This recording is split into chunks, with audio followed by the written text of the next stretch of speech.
Genesis 2. 1-25. Teya's narration. In the symphony of creation, Teya embraces her role as narrator, inviting us on a breathtaking journey through the second chapter of Genesis. As the curtain rises on this captivating scene, we witness the culmination of God's magnificent work. The heavens and the earth stand resplendent, adorned with all that is good and beautiful. Yet, amidst this symphony of creation, something is missing, a companion for the human being. With divine artistry, God fashions Adam from the dust of the earth, breathing life into his nostrils. Adam, the first human, stands as a masterpiece of creation, possessing a unique consciousness that sets him apart from all other creatures. He is a being capable of thought, emotion, and relationship with his Creator. However, even in the Garden of Eden, surrounded by an abundance of life and beauty, Adam experiences a profound sense of loneliness. As Teya narrates, she highlights God's recognition of Adam's need for companionship. In his infinite wisdom, God decides to create a helper suitable for Adam, someone who would complement him and share his journey through life. With surgical precision, God causes Adam to fall into a deep sleep, a slumber that allows him to extract a rib from Adam's side.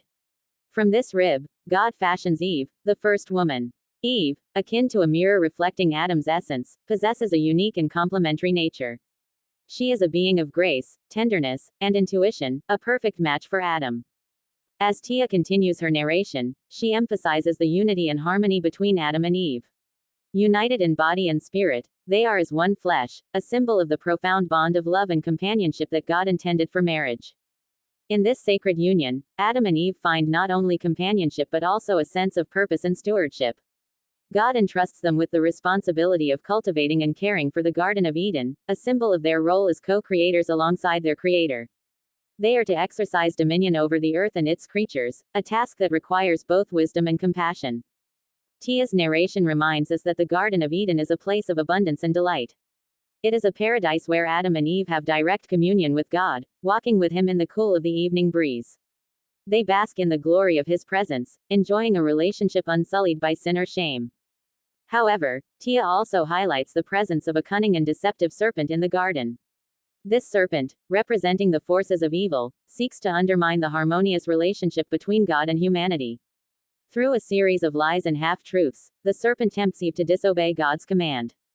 Teya's voice trembles with emotion as she recounts the tragic consequences of Eve's fateful decision.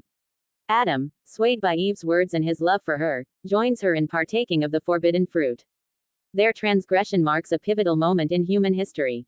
Sin enters the world, bringing with it suffering, shame, and alienation from God.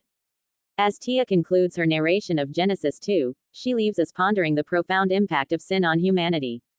Yet, even in the midst of this fallen world, God's love remains steadfast and His plan of redemption is already set in motion. The story of Genesis 2 serves as a reminder of the beauty and harmony of God's original creation and the consequences of our estrangement from Him. It also points us to the ultimate hope found in Jesus Christ, who came to restore our relationship with God and bring us back to the fullness of life intended for us.